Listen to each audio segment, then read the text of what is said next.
Story 1: The Vanishing at the Cecil Hotel, The Case of Elisa Lam.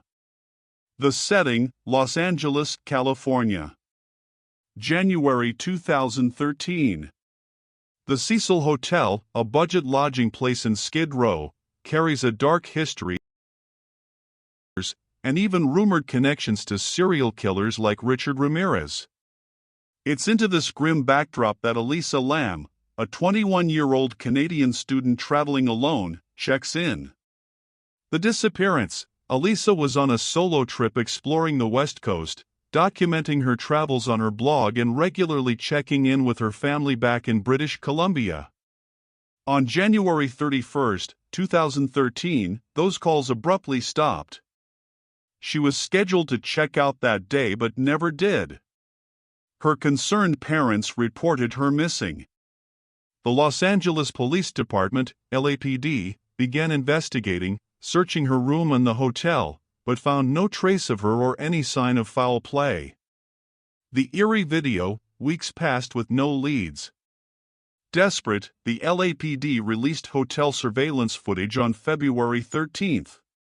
The video, taken inside one of Cecil's elevators, went viral almost instantly, fueling rampant speculation and conspiracy theories. It showed Elisa acting erratically.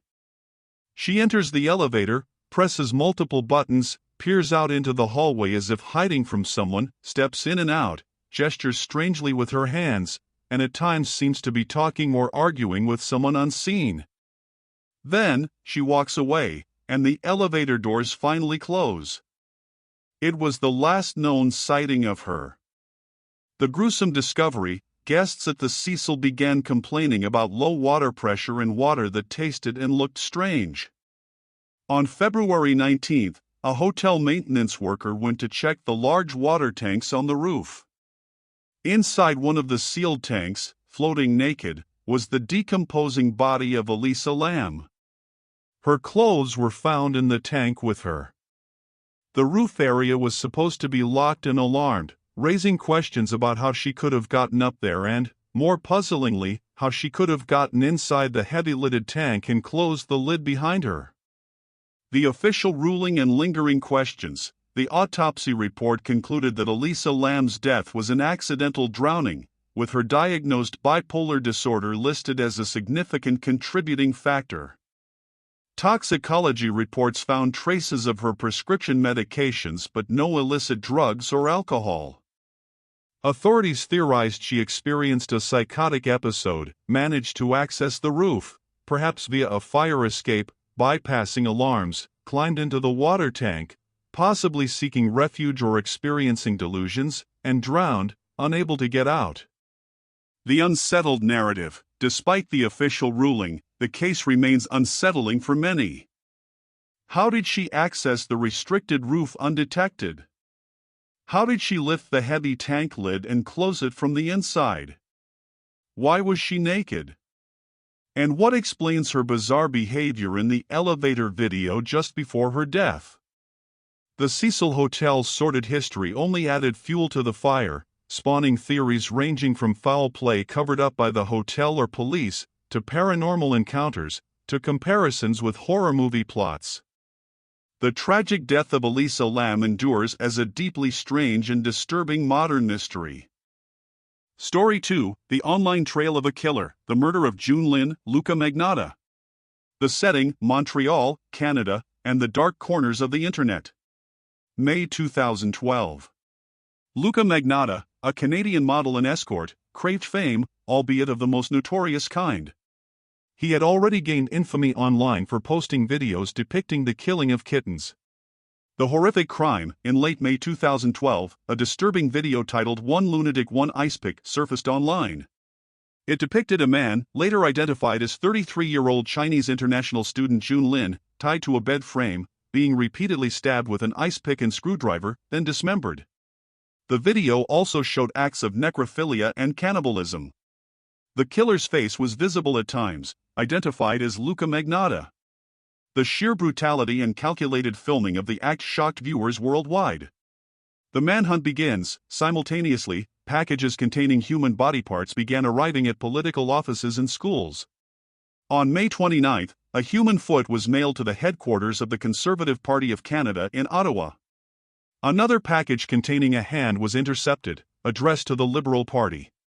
That same day, a janitor discovered a human torso inside a suitcase left in an alley behind Magnata's Montreal apartment building. The victim was quickly identified as June Lin, who had been reported missing days earlier. An international warrant was issued for Magnata's arrest. The global chase, Magnata had fled Canada before the body parts were discovered, flying first to Paris, France. He led investigators on a chase across Europe, leaving digital breadcrumbs through internet cafes and hotel stays. Online communities, particularly a Facebook group initially formed to track the kitten killer, played a role in analyzing clues and tracking his potential movements. The manhunt became a global media sensation. Capture and conviction. On June 4, 2012, just days after the murder, Magnata was apprehended in an internet cafe in Berlin, Germany. An employee recognized him from news reports. Ironically, Magnata was reportedly looking at articles about himself online. He offered little resistance. Extradited back to Canada, Magnata faced trial. His defense team argued he was not criminally responsible due to schizophrenia and mental illness, claiming he was under the control of an abusive figure named Manny, though no evidence of Manny's existence was ever found. The prosecution argued Magnata's actions were premeditated, planned, and carried out deliberately for notoriety. The aftermath. In December 2014, Luca Magnata was found guilty of first-degree murder and other charges, including indignity to a human body and mailing obscene materials. He was sentenced to life imprisonment with no possibility of parole for 25 years. The case highlighted the disturbing intersection of internet notoriety, mental illness, and extreme violence, leaving a scar on the public consciousness and serving as a grim testament to one man's desperate and deadly quest for fame. Story 3: The Children Who Went Up in Smoke, the Sauter Family Fire. The setting: Fayetteville, West Virginia. Christmas Eve, 1945. The Sauter family, George, Jenny, and 9 of their 10 children, one adult son was away in the army, were settling in for the night, celebrating the holiday. The fire. Around 1 a.m. on Christmas morning, a fire broke out in the Sauter home. George, Jenny, and 4 of their children, John, 23, home on leave, George Jr., 16, Marion, 17, and Sylvia, 2, managed to escape the rapidly engulfing flames. But 5 children remained trapped upstairs: Maurice, 14, Martha, 12, Louis, 9, Jenny, 8, and Betty, 5. Tragically, George's attempts to rescue them were thwarted. His ladder, normally kept leaning against the house, was missing. His coal trucks, which he hoped to use to climb to the second-floor windows, inexplicably wouldn't start. Phone lines were dead, delaying calls for help. By the time the fire department arrived hours later, delayed due to the late call and manpower shortages, the house had burned to the ground. The missing children. The assumption was immediate and devastating: the 5 children had perished in the inferno. Death certificates were issued. But George and Jenny Sauter began to doubt this explanation. The fire, while intense, didn't seem hot enough to completely cremate 5 bodies, leaving no bones or remains behind, especially considering the short duration before the collapse. The fire chief himself expressed surprise at the lack of any physical evidence of the children in the ashes sifted from the basement. Strange clues and lingering doubts. The Sauters started piecing together odd occurrences leading up to and during the fire. A strange car had been seen parked nearby. A man had reportedly tried to sell George insurance shortly before and warned of his house going up in smoke. Jenny recalled a strange phone call around midnight, an unknown woman asking for someone unfamiliar, followed by laughter. Sylvia, one of the surviving children, later claimed she saw someone watching the fire from the road. The missing ladder was found tossed in an embankment some distance away. A telephone repairman confirmed the lines appeared to have been cut, not burned. Could the fire have been arson? Could the children have been abducted? A lifelong search, convinced their children were somehow still alive, George and Jenny dedicated their lives to finding them. They hired private investigators. In 1952, they erected a large billboard along Route 16 near Fayetteville, displaying photos of the 5 missing children and offering a reward, initially $5,000, later doubled, for information leading to their recovery. They believed the children might have been taken, possibly due to George's outspoken anti-Mussolini sentiments. He was an Italian immigrant, or perhaps related to local disputes. Over the years, alleged sightings trickled in, none ever confirmed.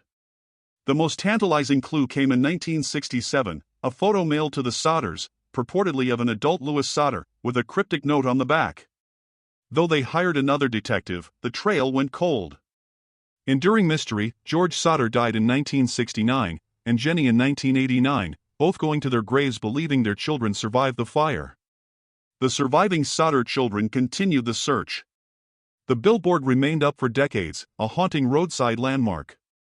To this day, the fate of Maurice, Martha, Louis, Jenny, and Betty Sodder remains one of America's most baffling unsolved mysteries.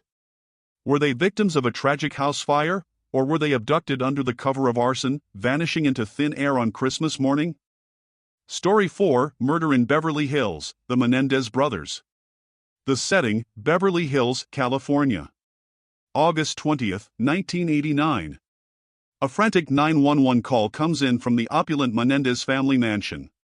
On the line is 21-year-old Lyle Menendez, hysterically reporting that he and his younger brother, Eric, 18, have just returned home to find their parents brutally murdered. The crime scene: police arrived at a gruesome scene.